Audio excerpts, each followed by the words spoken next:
जय हिंद एवरीवन। जैसा कि हमने अभी तक हमारा ये लाइट वाला चैप्टर चल रहा है जो आपका दर्पण से संबंधित है, इसके बारे में हम थोड़ा थोड़ा बढ़ते हुए चल रहे हैं, तो उसे अब हम आगे बढ़ाते हैं। तो पिछले टर्म पर हमने जो पढ़ा था उससे हम थोड़ा आगे चलते हैं, तो आइए पढ़कर देखते हैं। गोलीय दर्पण से संबंधित गोलीय दर्पण से संबंधित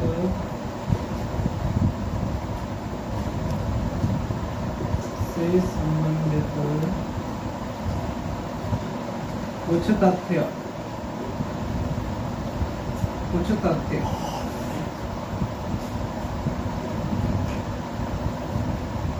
गोलीय दर्पण से संबंधित कुछ तथ्य।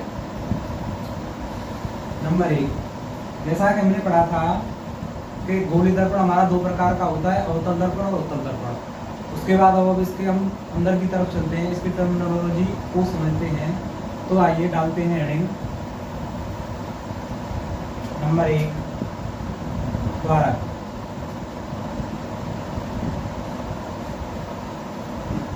द्वारक को एपर्चर कहते हैं।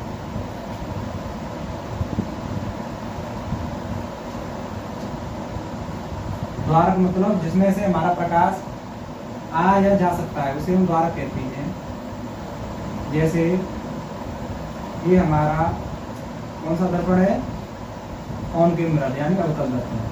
तो इस पर प्रकाश आएगा, इस पर यहाँ से आएगा, ऐसे भी आएगा, ऐसे भी आएगा, ऐसे भी आएगा। तो जो यहाँ से लेकर यहाँ तक का जो भाग है आपका, वह क्या है आपका, यही आपका द्वारक है। द्वारक। तो आइए इसके बारे में पढ़ते हैं। दर्पण के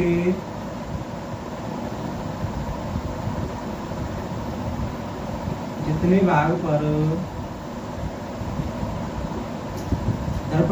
भाग पर प्रकाश का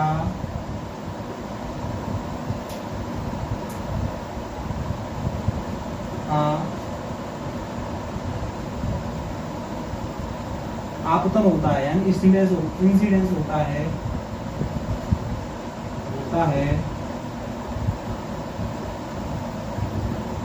उसे द्वारक कहा जाता है।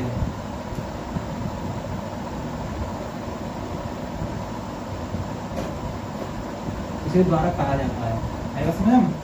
यानी कि आपके ये आपका दर्पण था, इसके जितने भागों प्रकाश का जो इंसिडेंस होगा उसे ये क्या कहेंगे, दर्पण का द्वारक कहेंगे। ओके। नंबर 2 हेडर डालें। इसके बाद पढ़ते हैं हम ध्रुव।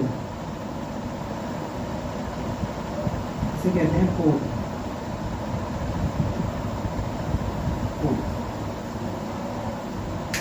यानी पोल किसे कहते हैं, जो दर्पण का ये आपका द्वारक है पूरा का पूरा, इसका जो मिड पॉइंट होता है यानी ये लगभग ये, तो इसे हम ध्रुव कह देते हैं। तो आइए लिखें,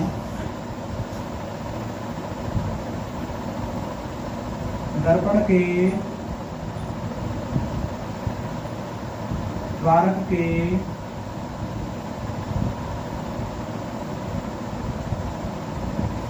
मध्य बिंदु को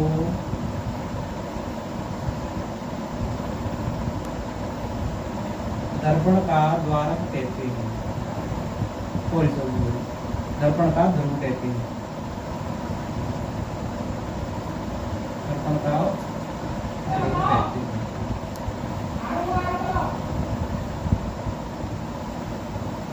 इसे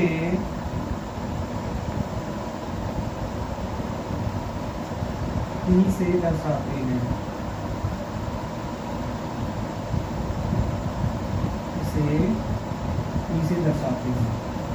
जैसा कि इसे अब हम यहाँ से समझा कर देखते हैं। तो ये आपका मान चलिए ऑनकेव मिरर है, इस पर एक कॉलेज है, तो ये आपका द्वारक है। इसका जो मिड पॉइंट होगा इसे हम क्या कहेंगे, ध्रुव P। ओके, ठीक। यहाँ तक पढ़ने के बाद अब हम आगे की तरफ चलते हैं। तो आइए पढ़ते हैं।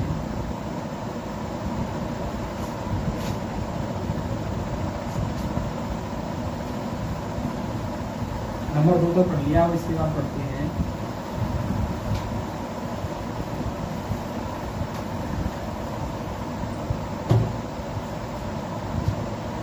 नंबर 3,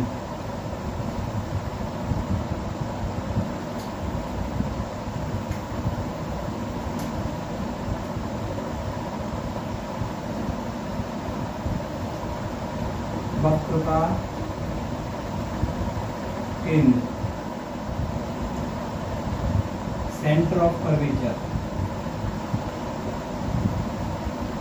सेंटर ऑफ कर्वेचर,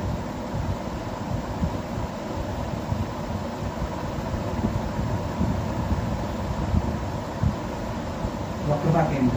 तो वक्रता केंद्र क्या होता है? वक्रता केंद्र यानी कि गोली दर्पण आपका वक्र होता है ना, तो वक्रता केंद्र मतलब ये आपका कोई दर्पण है, मान कर चलिए कौन के भी ले लेते हैं। तो यह दर्पण जिस गोले का एक भाग है, यानी यह दर्पण बना होगा तो लगभग गोला हमारा ऐसा होगा, मिलकर लगभग ऐसे यूं करके बना होगा। ये गोली दर्पण का मतलब क्या होगा? किसी गोले में से कटा हुआ दर्पण। तो यहाँ इसका कोई सेंटर होगा, तो इसीलिए हम क्या कहेंगे? वक्रता केंद्र, यानी वक्रता का केंद्र, जो हमारा दर्पण है उसका केंद्र। ओके, ठीक। तो इसके बारे में लिखे हैं,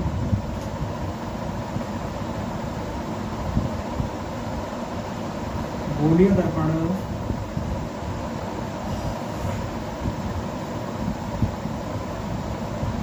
जिस गोले का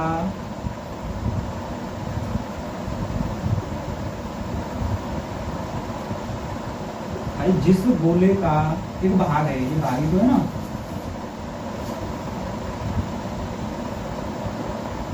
गोलीय दर्पण जिस गोले का एक भाग है उसे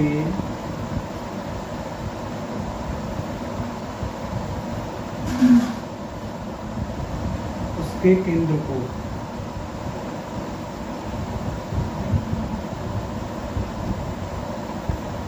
वक्रता केंद्र कहते हैं। केंद्र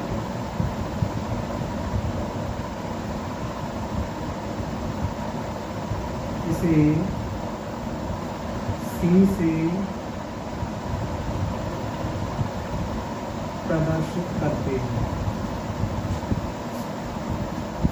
जैसा ये आपका ये वाला C, ये आपका P, ये आपका द्वारक, ये आपका ध्रुव, ठीक, ये आपका C, ठीक। अब इसके बाद अगली हेडिंग चलती है हमारी, यानी कि वक्रता केंद्र से ध्रुव के बीच की दूरी क्या कहलाती है? वक्रता त्रिज्या। यहाँ से लेकर यहाँ तक की जो डिस्टेंस है उसे हम क्या कहेंगे? वक्रता त्रिज्या। वक्रता त्रिज्या यानी रेडियस ऑफ कर्वेचर। इसके बारे में वो आगे लिखते हैं पॉइंट नंबर 4,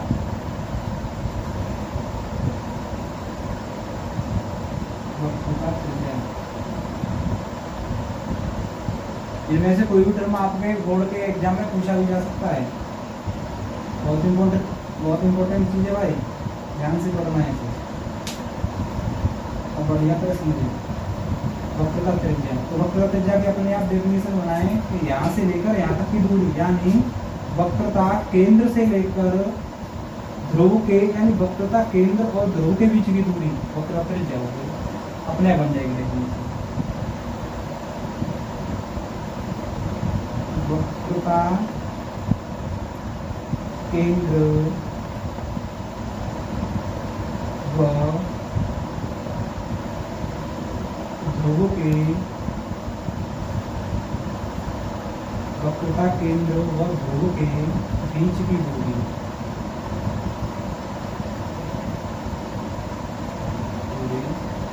वक्रता त्रिज्या कहलाती है। वक्रता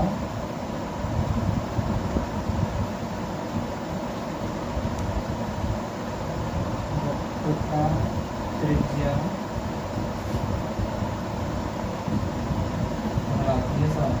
ओके। अच्छा, त्रिज्या को इंग्लिश में क्या कहते हैं? रेडियस। तो इसे हम किससे प्रदर्शित करते हैं? आर से। इसे आर से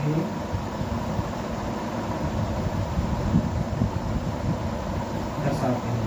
ओके, तो यहाँ से लेकर यहाँ तक की डिस्टेंस क्या हो गई आपकी,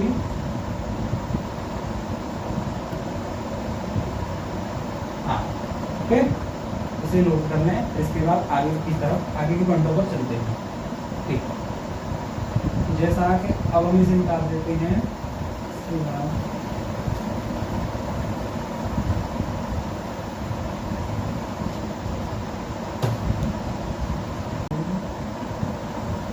वक्रता त्रिज्या। अब वक्रता त्रिज्या के बाद अब हम अपने अगले पॉइंट पर चलते हैं, जो पॉइंट नंबर 5 है। अपनी हेडर डाल लें पॉइंट नंबर 5, यानी मुख्य अक्ष। मुख्य अक्ष, प्रिंसिपल एक्सिस, इंग्लिश में क्या कहेंगे इसे, प्रिंसिपल एक्सिस। तो आइए इसके बारे में पढ़ते हैं। देखो मुख्य अक्ष, मुख्य अक्ष का मतलब किसी तल, यानी कि जो चीज हमारी ये है ना, ये आपका ये पूरी लाइन है आपकी, ये क्या कहलाएगी आपकी पूरी, ये है आपकी मुख्य अक्ष। और इसमें जो पार्ट है ये है आपका वक्रता केंद्र, और यहाँ से लेकर यहाँ तक की डिस्टेंस क्या है आपकी त्रिज्या, और ये है आपका पोल। और ये क्या था जिस पर सेंटर पर जो हमारी लाइट का इंसिडेंस हो रहा था वो क्या था आपका द्वारक, यानी एपर्चर। ठीक, अब इसके बाद अब हम आगे बढ़ते हैं। ओके, तो लिखें मुख्य अक्ष किसे कहेंगे, लिखें दर्पण के यानी कि ध्रुव और वक्रता केंद्र से होकर जाने वाली रेखा। भाई ध्रुव, ध्रुव ये रहा, या वक्रता केंद्र एवं ध्रुव से होकर जाने वाली रेखा। दर्पण के ध्रुव व वक्रता केंद्र, वक्रता केंद्र तो समझ गए ना, सेंटर, वक्रता केंद्र से होकर जाने वाली रेखा,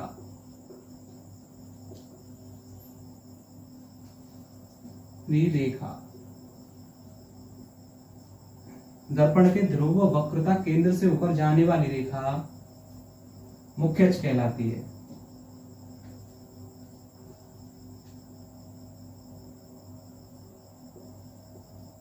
मुख्य अक्ष कहलाती है, यानी प्रिंसिपल एक्सिस, एक्सिस।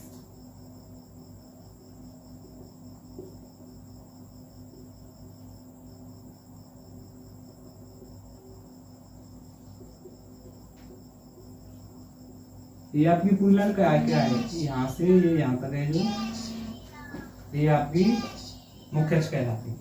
ठीक, अब इसके बाद अपने अगले पॉइंट पर चलते हैं। इसे यही रहने दें, इससे भी हम अपने स्ट्रक्चर को समझ लेंगे। इसके बाद हम आगे देखते हैं, पॉइंट नंबर 6 पर चलें। यहाँ तक अपना नोट करने के बाद पॉइंट नंबर 6 पर चलते हैं। ठीक, नंबर 6, 6वां नंबर डालें, फोकस। जैसे फोकस के लिए हमें अलग से वो बनाना पड़ेगा चित्र, उसका हम यहाँ बना लेंगे। ठीक है, फोकस किसे कहते हैं तो आइए समझें, पहले चित्र बना लेते हैं, उसके हिसाब से समझेंगे। ये है आपका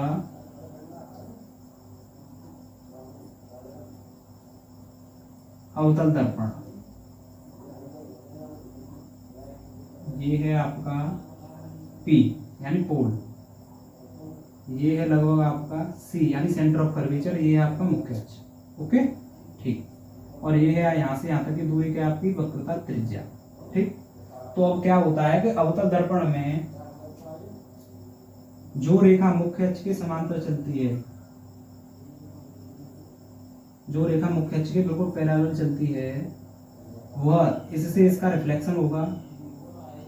अवतल दर्पण के परावर्तन के बाद वह मुख्य अक्ष को जिस बिंदु पर काटती है, यानी कि हमारी ये इन्फिनिटी से हमारी ये किरण आ रही है, कहीं से भी आ रही है, इन्फिनिटी नहीं कहीं से भी आ रही है, इन्फिनिटी से आ रही है या कहीं से भी किसी वस्तु से ऊपर आ रही है, तो इस से परावर्तन के बाद जो इस मुख्य अक्ष को, यानी मुख्य अक्ष तो है ना, ये बताया था, मुख्य अक्ष को जिस बिंदु पर काटे, जिस बिंदु पर मुख्य अक्ष से मिले, तो उसे ही हम अवतल दर्पण का फोकस कहते हैं, यानी F कहते हैं।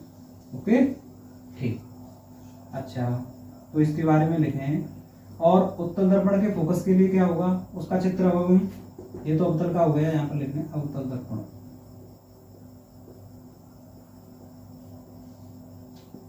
अवतल दर्पण, उत्तल दर्पण के लिए कैसा होगा,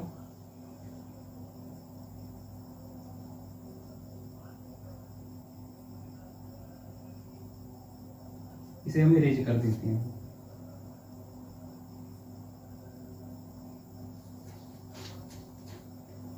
ये आपका क्या है, पोल है, ओके। अच्छा, ये आपका क्या है, ये होती है, ये काल्पनिक होती है, वैसे ये हम प्रदर्शित करने के लिए अपने देखते हैं, ठीक। इसमें ये क्या होता है, यहाँ पर होता है ये सेंटर ऑफ कर्वेचर, ओके। यहाँ से ये डिफरेंस होती है इसकी लाइन, यानी कि आर होती है ये रेडियस ऑफ कर्वेचर, वक्रता त्रिज्या।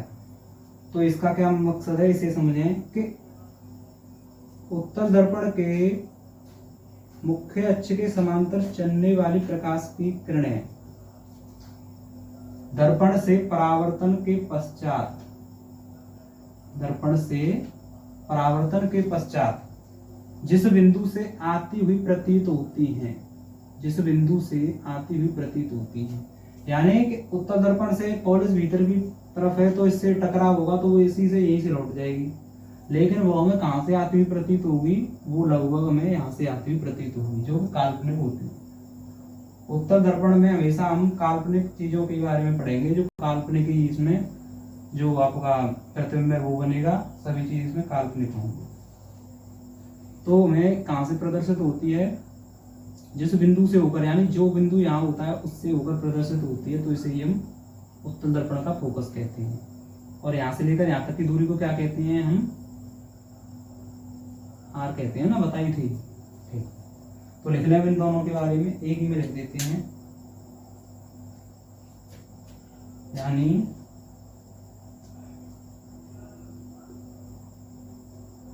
मुख्य अक्ष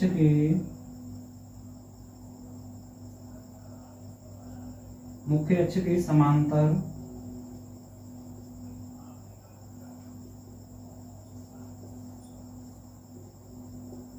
चलने वाली प्रकाश किरण,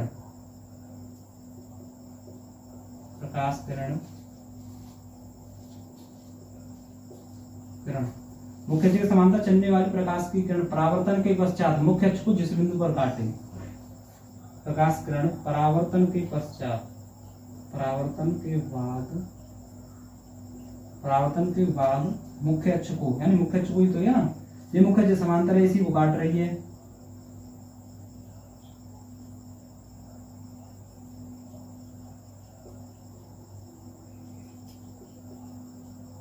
जिस बिंदु पर काटे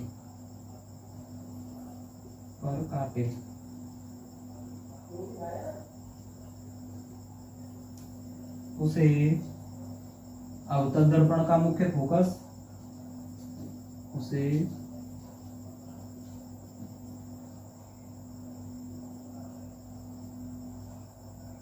अवतल दर्पण का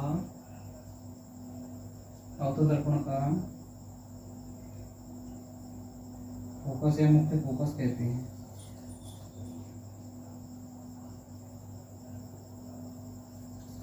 फोकस कहते हैं, यहाँ तक नोट। अब उत्तल दर्पण के बारे में पढ़ लेते हैं। जो हमने फोकस की डेफिनेशन लिखी है इसे अब हम यहाँ लिख देते हैं। उत्तल दर्पण का फोकस, हेडिंग डालकर उत्तल दर्पण का फोकस, इसी से पता चल जाएगा।